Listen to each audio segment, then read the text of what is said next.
Well, hello everyone and welcome. Thanks for coming to this webinar. I hope it has some really useful information for you and some more veterinary knowledge which we've gained about laminitis. And I know there's a couple of produce stores having ladies' Melbourne Cup lunches, and they've switched on to me, luckily, before the Melbourne Cup starts. And we also have a guest from Abu Dhabi now in England. So welcome, Tracy.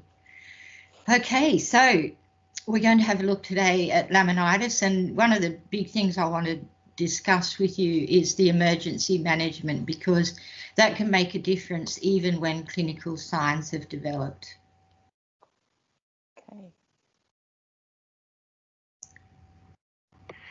Just quickly touching on Jen, for those of you who may not have met Jen or know much about her, after finishing her studies and travelling the world doing a lot of research projects and teaching others and working in different clinics, etc., she grew a passion for clinical nutrition and the prevention, treatment and management of so many different diseases and veterinary conditions. So it was after that and after having her practice for 25 years, that the passion combined with the two, and Genkine was created, and has become what you see today.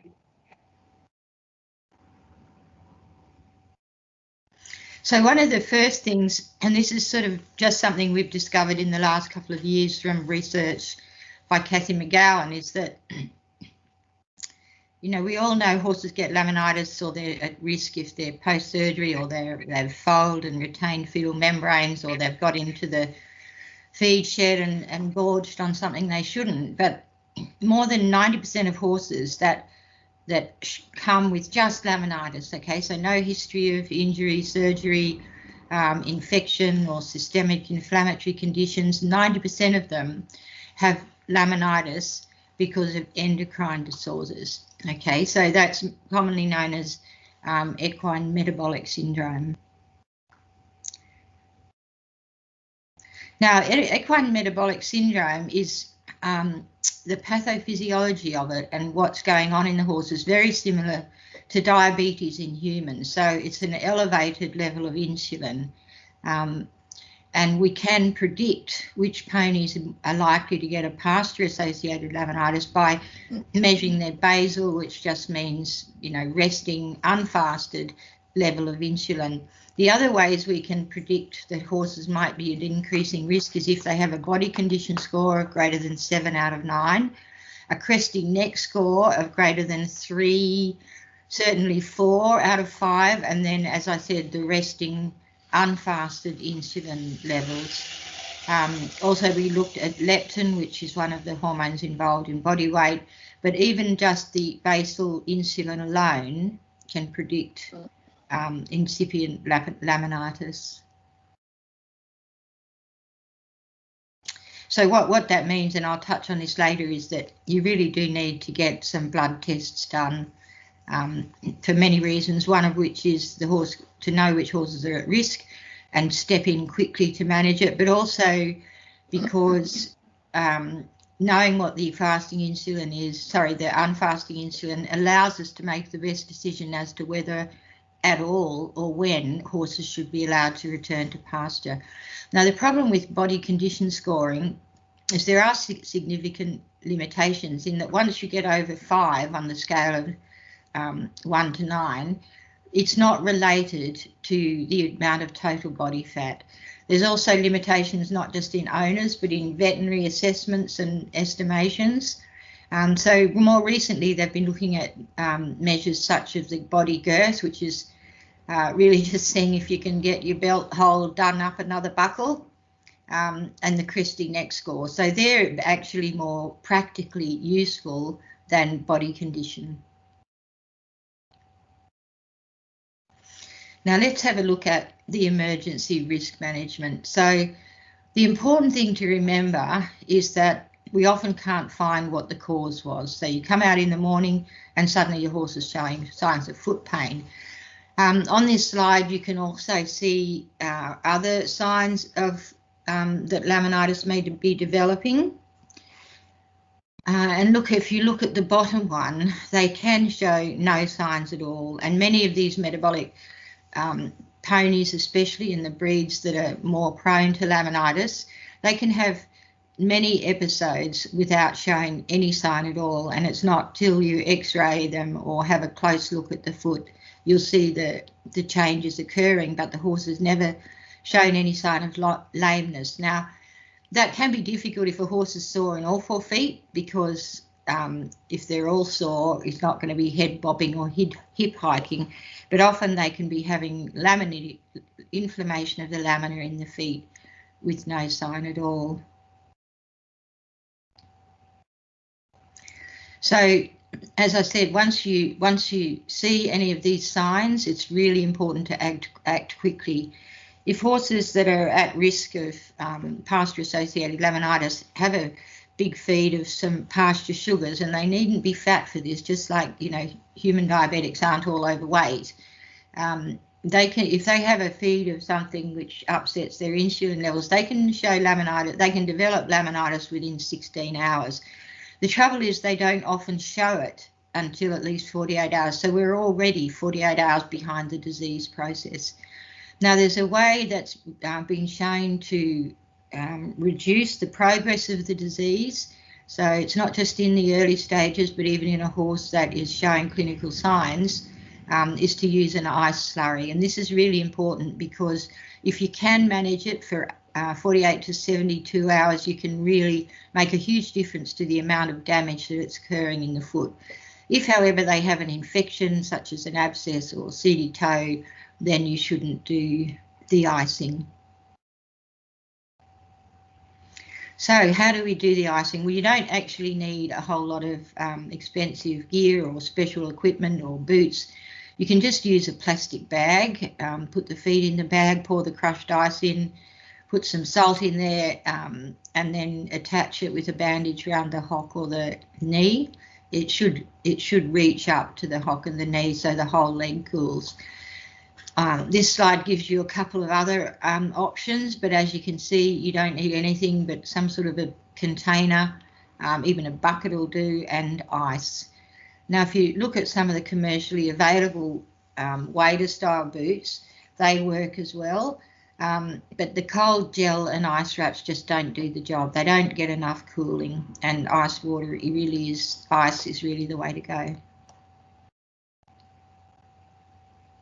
Another thing we want to do is support the underneath of the sole, because the whole weight of the horse is borne down on those lamina. I mean, no bone touches the ground. It's the bond between the lamina on the pedal bone and the lamina on the inside of the hoof wall that interdigitate together, and that supports the weight of the horse. So obviously, if there's a lot of pressure coming down, we want to counter that with some pressure coming back up. And a great thing to do is just stand the horse in some sand.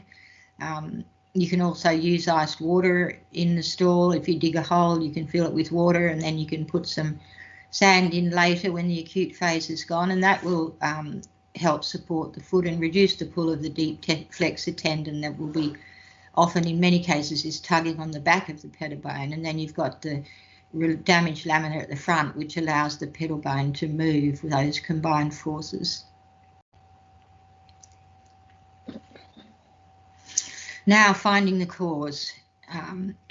As I said, there's often no cause can be found. Nothing's changed. But certainly in the surveys that have been done in every country in the world, because unfortunately laminitis occurs wherever there's horses, the first sign is a previous history of laminitis. So if they often have, if they have one episode of laminitis, they're more susceptible to further episodes. And it's often the first sign of the underlying insulin dysregulation, which, as I said, is found in 90% of horses that present with laminitis without any other inflammatory conditions. Sometimes the horses will be lame or sore just from routine shoeing, and it's not the problem, doesn't mean there's been a problem with the technique, it's just a common finding. And as I said, recent weight gain is a sign that they're becoming insulin resistant.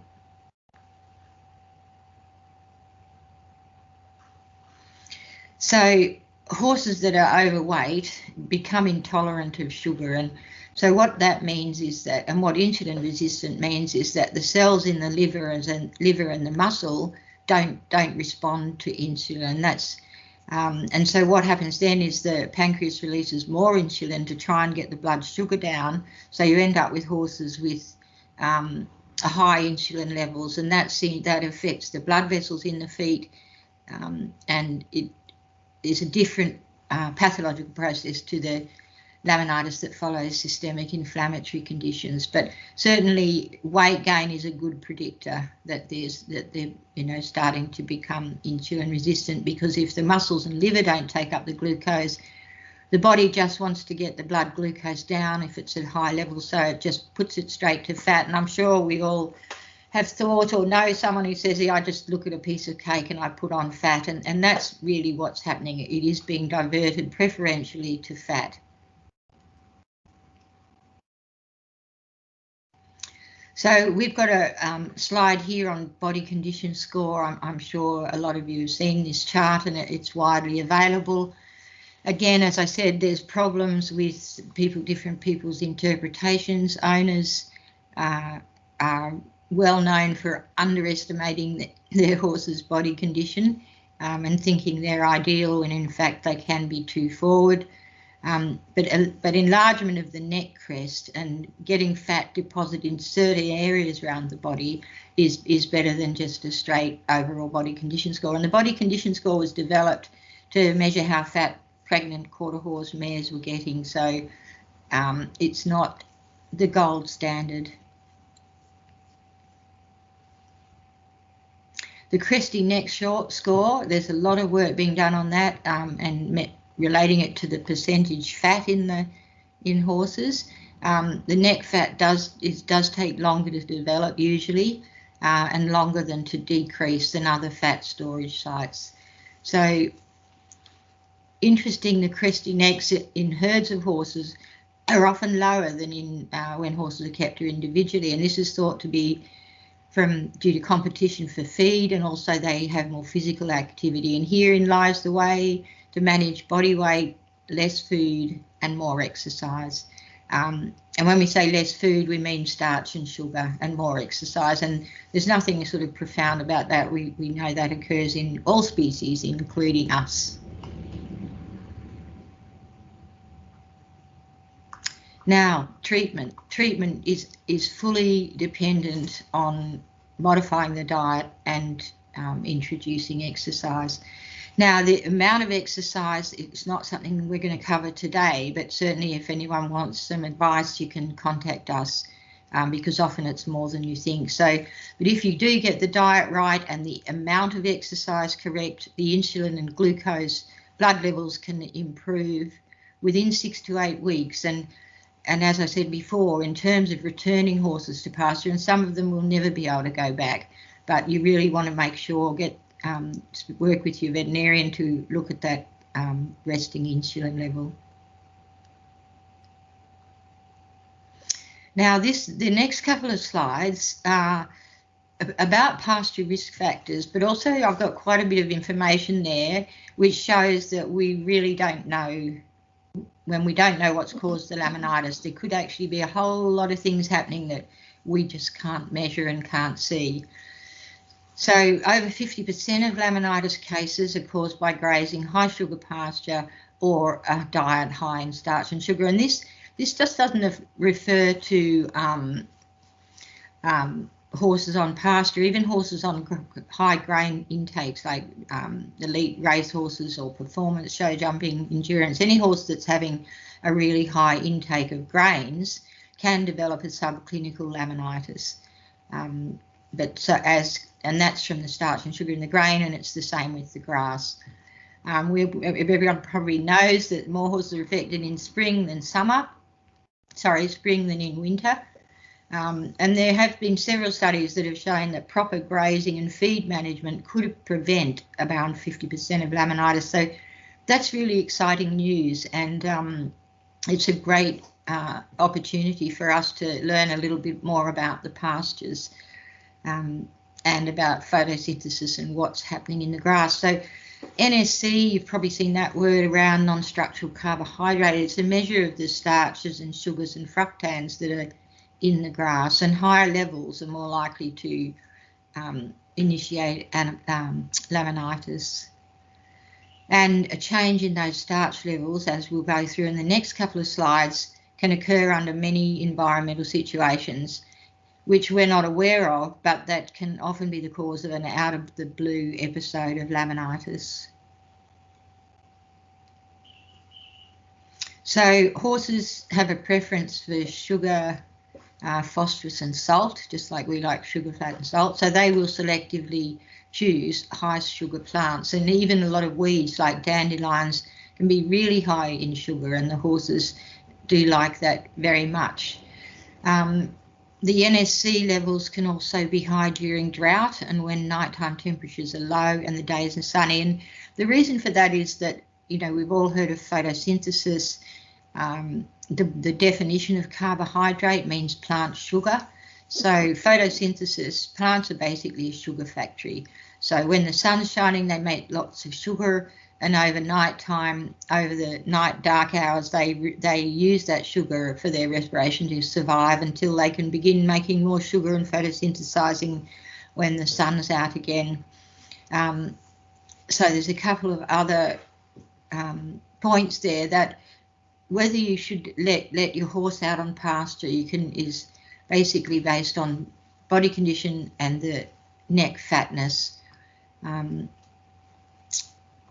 and whether to decide whether they should go back to pasture at all. So this slide, I'm sorry about all the words, but you'll be able to go back and look at it. But these are the sort of environmental factors that can change the plant sugar levels. And they're things that we don't think anything's changed. You know, it was maybe a bit cooler overnight, and what that means is the plant's not going to use as much sugar because it's too cold for the growth. So any of these points listed here can affect plant sugar levels. The cool nights, because they don't use up as much sugar. The more sunlight, the more sugars the plants can produce because they're photosynthesizing rapidly. Grass grown under shady trees is lower in starch. Sugars levels are highest at sunset and lowest at 3 a.m. And this is a really important point, because if you're going to lock the horse up, or if you want to reduce its access to high sugar pastures, they can go out at 3 a.m. in the morning. Now, a lot of people let them out at night. Maybe that's because they think that the sun's gone, so the plants can't make sugar, but the plants are packed with sugar at sunset. So as the night time progresses, those levels will drop. The safest time for them to go out is from 3 a.m. to around 11 a.m. So that's really important to know that it's not safe to put them out at sunset. It's the most dangerous time.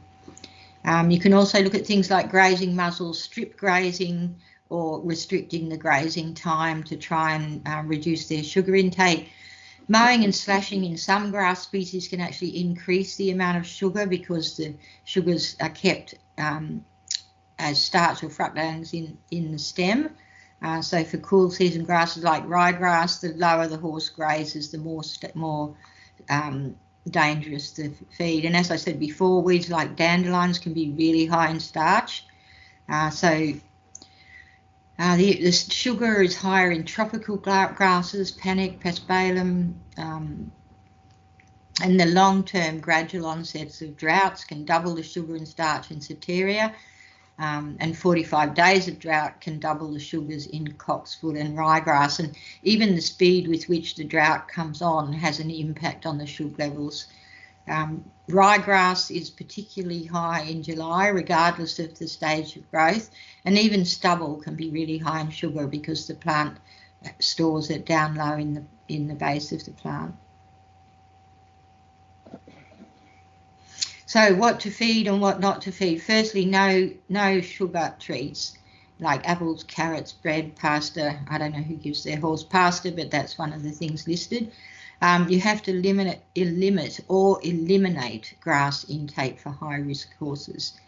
You shouldn't graze the pasture lower than 45 centimetres because that's when the sugar levels are highest in the base of the plant, And some people use sheep grazing with sheep or cattle because if you do have that opportunity, the sheep and cattle will, they generally eat at the base of the plant. So they'll be, the horses generally graze the higher leaves. As far as what to feed if they're not on pasture, you can use a mixture of legume, which is lucerne, grass hay, non-molass, beet pulp, soy hulls, and that will take care of their fibre intake and keep their gut healthy. But then you also need a vitamin, mineral, protein and biotin supplement, because don't forget, laminitis is you get a tearing and inflammation of the lamina, so they've got a lot of tissue healing to do. You can also soak the grass hay or the lucerne hay for 30 to 60 minutes to remove some of the sugar. The thing is, it also takes out minerals, and so you do again need to supplement those. Now, as preparation or cooking, extrusion and micronization have been shown to increase the digestibility of starch in the small intestine. That's accompanied by a peak in insulin intake. So any feeds containing grain, heat processed, extruded or micronized, or grain byproducts should be used with extreme caution, if at all. This is some published work where studies were done on the starch, sugar and total non-structural carbohydrate of different feeds. And the recommendation is to keep below 10%. Now so if you have a look at some of the feeds, this was research published at a veterinary conference, and these were the sugar levels. So even if the feed bag says it's cool or it doesn't contain grain, if it contains bran or pollard, and a lot of extruded feeds are formulated with a base of bran or pollard, they can be very high in starch as well. Thanks, Yvette. But without research on your particular property, on the grass, on the weather, you can never know for certain exactly what's happening in your pasture sugar levels. And that's why what we can do is identify horses at risk and be really vigilant in keeping them off that pasture and feeding them properly. And this is where your veterinarian may advise blood tests, and what they'll be looking for is insulin glucose levels. More information on your local pasture or weather conditions can be found with your Department of Agriculture or Primary University agronomists, and they're a really valuable resource. But it does require owners, vets and farriers working together to get the best possible outcome for these poor guys.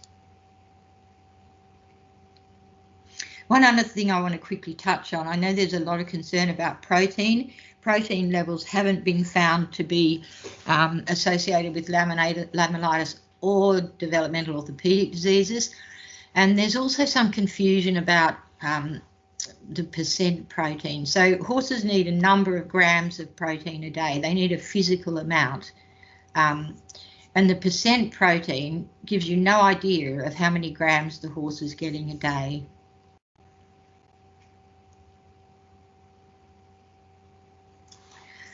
So the percentage protein is useless in finding out the number of grams. So it can't really be used to assess the suitability of any particular feed. For example, if a feed is 30% protein, the horse eats a kilogram of it, they'll be getting a third of that kilogram, 30% will be protein, so they'll be getting 300 grams of protein. If there's another feed that's 15% protein and the horse is fed 2 kilos, again, in this case, it's getting 150 grams of protein, 15% per kilo of food, so it's also getting 300 grams of protein. So you can see that judging a feed as suitable or not suitable on the basis of percent protein is really flawed thinking, and you need to take it further and investigate how many grams the feed's providing versus how many grams the horse requires.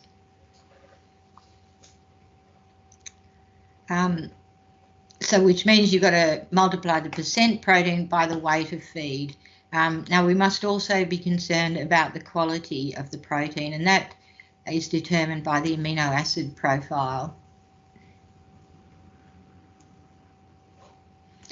So how do we think about this? So if you think of tissue building as similar to making a cake, every cake has its own recipe. They all need butter, sugar, maybe nuts, flour, And if you want to make a chocolate cake, you want some cocoa. Now, if you run out of cocoa, you cannot make a chocolate cake. So you can, and it's similar in the body. If the body runs out of any particular amino acid, the production of the cells that require that amino acid stops dead. Another way to think of it is in a wine or beer barrel, and if you think of the slats not being all the right length, then the one that's the shortest will be the first one that they run out of. And again, protein, muscle building, red cells, gut health, bone, that production of those cells will stop.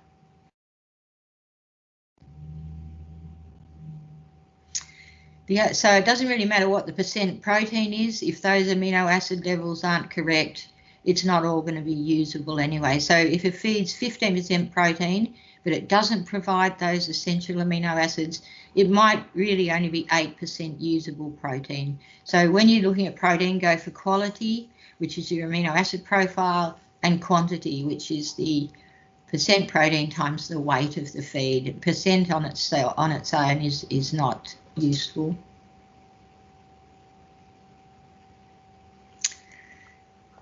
Now, we've made a feed called all 4 feet. When I say it too quickly, people think I'm saying awful feet. So it could be for awful feet, but it's actually called all 4 feet. And it's useful not just for horses that are insulin sensitive, but any horse, because no horse should be getting a high sugar diet unless they're in that high performance where they're burning up a huge amount of energy. So the all-4 feed has those amino acids we were just discussing. It's also got omega-3 oils, which have been found to be really useful for a range of inflammatory conditions in humans and other animals, including horses. It's also got recommended levels of biotin, and it's not based on any grain, mill run, built byproducts. It's based on vegetable protein meals, which the blend of combination of which allows us to optimize the amino acids that are available. So all 4 feed can be fed from anything, like from a miniature pony to a stallion in a stallion station. It's also suitable for brood mares, creep feeds, weanlings, sales preps, because every horse needs the same nutrients. They just need them in different amounts. So the amount fed for, say, a mini might be 50 grams a day, and for a stallion in the breeding season, or for a racehorse in thoroughbred or other performance horse in intense work, they might get 1.5 to 2 kilos.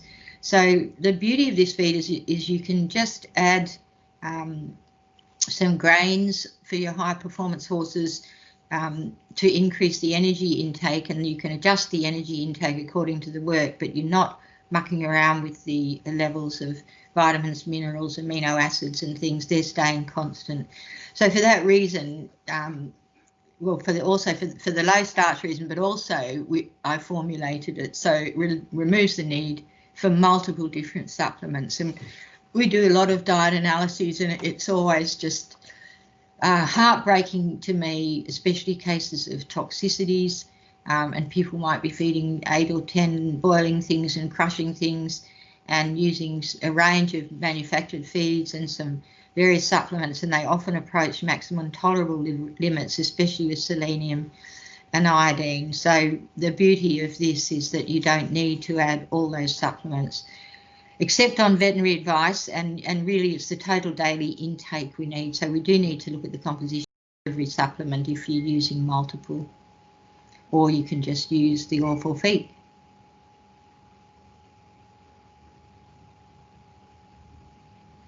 Okay, so all 4 feed contains low levels of starch and sugar. It's suitable for horses at risk of many clinical conditions. As Jen said before, it's suitable for every horse of all age in all levels of disciplines.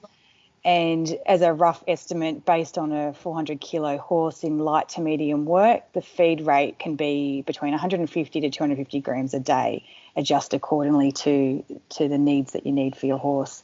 And roughly working out, depending what the retail rate for the store is, about $118 a bag. That'll give you about 40 days worth of feed for a horse of about 400 kilos.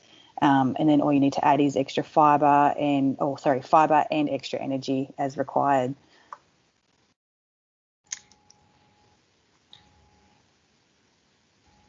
Okay, Jen.